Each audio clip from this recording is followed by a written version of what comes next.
नमस्कार मैत्रिणींनो, सर्व माझ्या मैत्रिणींना श्री स्वामी समर्थ. तर माझ्या व्हिडिओमध्ये सर्व माझ्या मैत्रिणींचे स्वागत आहे. तर आज जे आहे तर मी साबुदाणा चकली बनवणार आहे, साबुदाणा बटाटा चकली.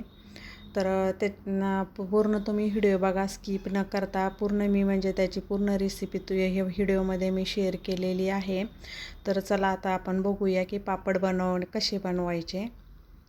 तर हा बघा, हा साबुदाणा आहे, 1.5 किलो साबुदाणा आहे हा. आता हा साबुदाणा जो आहे तर मी सकाळी भिजू घातलेला होता. म्हणजे आता मी व्हिडिओ जे शूट करते तर ही संध्याकाळची वेळ आहे. तर मी सकाळी साधारणतः 12-12:30च्या तेव्हा मी हा साबुदाणा भिजू घातलेला होता. साबुदाणा असा छानपैकी असा आता भिजलेला आहे बघा. आणि भिजल्यानंतर हा साबुदाणा जो आहे तर मी पूर्ण मोकळा करून घेतलेला आहे. म्हणजे जसा आपण मी डब्यामध्ये भिजू घातला होता तर तो असा मोकळा करून घेतला. आता इकडं मी जे आहे तर पाणी ठेवलेलं आहे बघा उकळण्यासाठी. तर आता ह्या पाण्याला छान अशी उकळी आलेली आहे. आता हे उकळीचं जे पाणी आहे ना, तर हे पाणी आपल्याला ह्या साबुदाण्यामध्ये टाकायचं. तर याच्यामध्ये किती पाणी टाकायचं, तर साबुदाण्यामध्ये बसन तेवढंच पाणी टाकायचं. म्हणजे असं वरती पाणी राहील एवढं पाणी नाही टाकायचं. साबुदाण्यामध्ये जेवढं पाणी बसतं आहे ना, तर तेवढंच पाणी टाकायचं. आणि साबुदाणा जो आहे तर मोकळा करून घेतलेला आहे तो. तर त्याच्यात मावेल तेवढं पाणी टाकायचं, म्हणजे एक्स्ट्रा पाणी टाकायचं नाही. आणि नंतर त्याला पूर्ण असं मिक्स करून घ्यायचा. साबुदाणा जो आहे पाण्यामध्ये असा तो मोकळा झालेला असल्यामुळे ना, आता बरोबर खालीपर्यंत म्हणजे पाणी जातं. आणि असा मोकळाच करून घ्यायचा. हे बघा, आता पाणी जे आहे तर आपलं त्याच्यात जेवढं पाणी मावेल तेवढंच पाणी मी त्याच्यामध्ये टाकलेलं आहे. आणि आता हे जे आहे तर रात्रभरासाठी आता असंच ठेवायचं, याला झाकण लावून रात्रभर हे असं ठेवायचं आहे. आता हे रात्रभर असं ठेवल्यानंतर जे बटाटे जे आहे ना, तर मी 1.5 किलो साबुदाण्याला 4.5 किलो बटाटे घेतलेले आहे बघा. 4.5 किलो बटाटे आहे. आणि हे बटाटे पण मी मोजून घेतलेले आहे 4.5 किलो. आता मी जे हे बटाटे उकडायला लावले तर मी सकाळच्या वेळेला केलेलं होतं बघा हे बटाटे उकडायचे. तर मी सकाळी हे 5:30ला बटाटे उकडून घेतले. चांगल्या 2-4 शिट्टे होऊ द्यायच्या बटाट्याच्या पण, म्हणजे कारण की बटाटे पण जास्त प्रमाणामध्ये आहे कुकरमध्ये उकडायला टाकलेले. त्याच्यामुळं 1 ना 2 शिट्टीमध्ये नाही उकडल्या जाणार. जास्त शिट्ट्या होऊ द्यायच्या, 2-4 शिट्ट्या होऊ द्यायच्या. आणि बटाटे पण असे छानपैकी असे उकडले गेले पाहिजे, म्हणजे असे बटाटा फुटला पाहिजे. तर मग असा बटाटा जरा फुटला ना तर म्हणजे बटाट्यामध्ये गाठी राहत नाही. त्याच्यामुळं इतका बटाटा एकदम असा मऊ शिजला गेला पाहिजे. तर छानपैकी असा बटाटा आपला जो आहे तर उकडलेला आहे. प्रत्येक बटाटा जो आहे असा फुटलेला आहे बघा. तर बटाटे मी पूर्ण काढून घेतले कुकरमधून, थंड होऊ द्यायचं त्याला. आणि थंड झाल्यानंतर जे बटाट्याची साल आहे तर बटाट्याची साल आपल्याला काढून घ्यायची आहे. पूर्ण बटाट्याची साल जी आहे तर ती काढून घ्यायची. थोडी जरी बटाट्याची साल राहिली तर मग नंतर सोऱ्यात त्याच्यात ती अटकती. त्याच्यामुळं पूर्ण बटाट्याची आपल्याला साल जी आहे तर व्यवस्थित साल काढून घ्यायची आहे. हे बघा, पूर्ण जे बटाटे आहे तर छानपैकी असे उकडले गेलेले आहे. म्हणजे त्याचा लगेच वरचं जे हे आहे साल तर लगेच निघू लागलेली आहे. कारण की बटाटे जे आहे तर छान उकडले गेलेले आहेत. पूर्ण बटाट्याची अशी साल काढून घ्यायची. आता ही बटाट्याची साल जी आहे तर माझी पूर्ण काढून झालेली होती. आता हे जे बटाटे आहे तर तुम्ही असे मॅश पण करू शकता, किंवा तुम्ही आपल्या याच्या पुरणाच्या चाळणीतून पण काढू शकता. पुरण यंत्रातून पण बारीक करता येतं याला, किंवा मग तुम्ही किसणीना पण बारीक करू शकता. पण मी आता जे आहे तर मग मी असे जे आहे तर असेच मॅश करून घेते, कारण की मग गाठी पण नाही राहिल्या गेल्या पाहिजे त्याच्यामध्ये. त्याच्यामुळं पूर्ण असं एकच बटाटा घेऊन पूर्ण असा मॅश करायचा. त्याच्यामुळं काय होतं आहे, मग गाठी पण नाही राहते त्याच्यामध्ये. नाहीतर काय होतं, गाठी जर राहिल्या ना तर मग आपल्या त्या पण सोऱ्यामध्ये अडकतात. करताना म्हणजे खूप प्रॉब्लेम येतो. त्याच्यामुळं आपण जेव्हा करतो ना तेव्हाच काळजीपूर्वक करायचं, की त्याच्यात गाठी वगैरे बनवून नाही, म्हणजे व्हायला नको आहे. म्हणजे गाठी वगैरे फोडायच्या, व्यवस्थित सगळं करायचं. नाहीतर साधं सोपं पुरण यंत्रातून जरी काढलं तर तरी पण सोपं जातं. म्हणजे गाठी वगैरे पण नाही राहत. आणि एकदम व्यवस्थित पाहिजे आपल्याला तसं हे जे मिश्रण आहे तसं मिश्रण होऊन जातं याचं.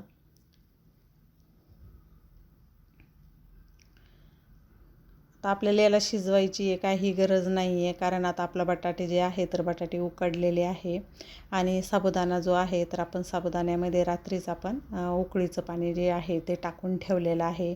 त्याच्यामुळं काय होतं, साबुदाणा छानपैकी असा फुलल्या जातो आहे.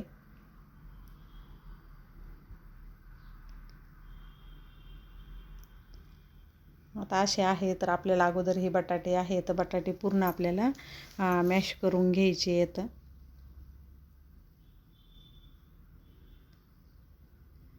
काळजीपूर्वक बघायचं आहे की गाठी नाही राहिल्या गेल्या पाहिजे.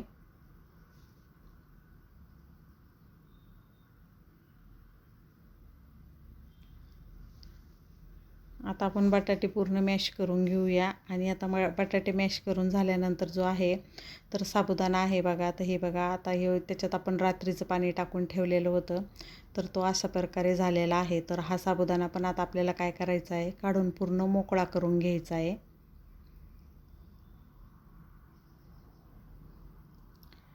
कारण काय होईल की मोकळा केल्यानंतरच ते व्यवस्थित होईल, नाही तर मग याच्या पण तशाच गाठी राहतील. त्याच्यामुळं आपल्याला साबुदाणा जो आहे तर असा पूर्ण असं काढून घ्यायचा आहे, पूर्ण असा मोकळा करून घ्यायचा आहे. कारण गरम पाणी टाकल्यामुळे आहे ना तर म्हणजे असा चिगट आणि थोडासा असा शिजल्यासारखा होतो आहे ना तो. तर त्याच्यामुळं मग त्याला आपल्याला असं पूर्ण मोकळं करून घ्यायचं आणि थोडा थोडा आता मिक्सरमध्ये टाकून हे बा मिक्सरच्या भांड्यामध्ये टाकून मिक्सरला थोडंसं फिरवून घ्यायचं. याला एकदम लगेच बारीक पेस्ट पण नाही करायची, पण मिक्सरला थोडं थोडं ते टाकून म्हणजे थोडंसं फिरवून घ्यायचं. म्हणजे काय होतं आहे, म्हणजे आपण जेव्हा चकल्या बनवतो ना तर तेव्हा त्याच्यामध्ये जास्त साबुदाणा पण दिसत नाही आहे आणि जेव्हा आपण तळतो ना तळल्यानंतर पण काय होतं आहे, मग तो साबुदाणा अख्खा साबुदाणा आहे ना चकलीमध्ये दिसतो, तर तो पण दिसणार नाही. त्याच्यामुळं असं याला आहे ना तर थोडंसं असं मिक्सरला असं बारीक करून घ्यायचं आहे. जास्त पण नाही बारीक करायचं, पण हे असं बारीक करून घ्यायचं आहे. आणि आता हे जे आपण बारीक केलेला साबुदाणा तर तो जो आहे तर ते ह्या बटाट्यामध्ये आपल्याला टाकायचा आहे. आता पूर्ण साबुदाणा जो आहे तर आपण मिक्सरला फिरवून घ्यायचा आणि हे बटाट्यामध्ये टाकलेला आहे बघा मी पूर्ण मिक्सरला फिरवून.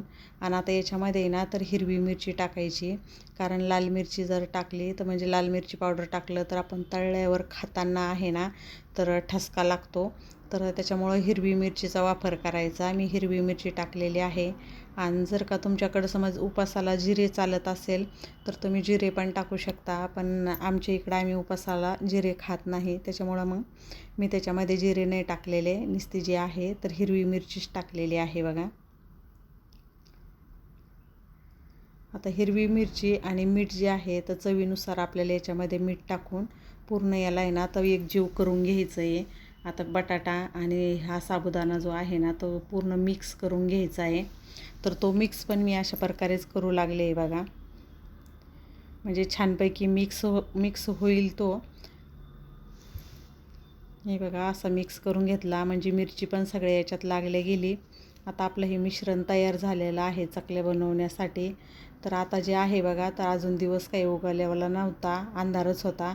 तर मग मी तेव्हाच असं वरती आलेले आहे आणि वरती उन्हाला म्हणजे गच्चीवरती आता ह्याच्या माझ्या चकल्या बनवणं चालू आहे बघा. तुम्ही अशा पण बनवू शकता. मी कॅरी बॅगमध्ये काय केलं आहे, आपल्या केकचं ते नोझल असतं ना, केकला डिझाईन बनवायचं ते टाकलेलं आहे कॅरी बॅगमध्ये. किंवा तुम्ही कॅरी बॅग नुसती जरी थोडीशी हे केली, कट केली तरी पण छान येतात. किंवा मग तुम्ही सोऱ्यानं पण बनवू शकता. तर मी जे आहे तर मी असं आहे ना बनवू लागले होते, कॅरी बॅगमध्ये भरून घेतलं आणि मग अशा प्रकारे जे आहे तर अशा मी चकल्या बनवून घेतलेल्या आहे बघा. तर तेवढं माझं किती झालेलं आहे ते 5-6 किलोचं. तर 6 किलोमध्ये भरपूर काही चकल्या होतात, म्हणजे वर्षभर आपल्याला पुरल एवढ्या चकल्या बनतात त्याच्यामध्ये. म्हणजे 2 मीटरचे हे जे कॅरी बॅग आहे बघा, तर त्याच्यावरती मी वाळू घातल्या, पूर्ण कॅरी बॅग भरली होती. म्हणजे एवढ्या प्रमाणामध्ये झाल्या होत्या, खूप प्रमाणामध्ये ह्या चकल्या झालेल्या आहे. आणि छान आपल्याला जशा पाहिजे तसा आकार, म्हणजे एकदम व्यवस्थित गोल आकार येतो. आता ह्या ज्या चकल्या आहे तर मी 2 दिवस वाळवून दिलेले आहे बघा. उन्हामध्ये 2 दिवस कडकड उन्हामध्ये वाळवून घ्यायच्या. एकदम छानपैकी जेव्हा चकल्या होतात ना ह्या म्हणजे वाळल्या जातात ना, तर मग छान अशा वाळू द्यायच्या. कारण आपल्याला वर्षभर ठेवायच्या असते, त्याच्यामुळं कडक उन्हात याला वाळू द्यायचं. आणि नंतर जे आहे बघा, तर मग मी चकल्या तळून बघू लागले की कशा होत्या आहे म्हणून. तर म्हणजे एकदम अशा कुसकुशीत चकल्या झालेल्या आहे बघा ह्या. तळून जे मी हे केलं तर तळल्यानंतर, कारण आपण या चकल्यामध्ये ना बटाट्याचा वापर जे आहे तर म्हणजे बटाटे जास्त प्रमाणात घातलेले आहे. त्याच्यामुळे एकदम अशा कुसकुशीत होतात आणि खायला पण चवदार लागतात. म्हणजे खायला पण याची चव जी आहे ना, तर खायला चव पण छान चव लागते.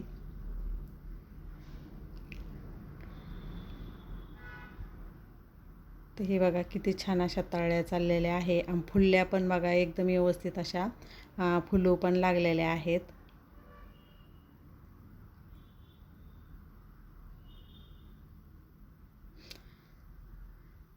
तुम्ही पण ह्या पद्धतीनं जे साबुदाणा चकली आहे तर ह्या पद्धतीनं बनवून बघा.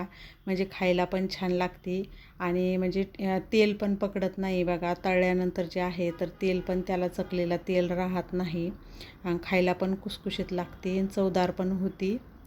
तर ह्या पद्धतीनं तुम्ही पण अशी चकली बनवू शकता. तर माझा तुम्हाला आजचा व्हिडिओ कसा वाटला ते मला कमेंटद्वारे कळवा. धन्यवाद.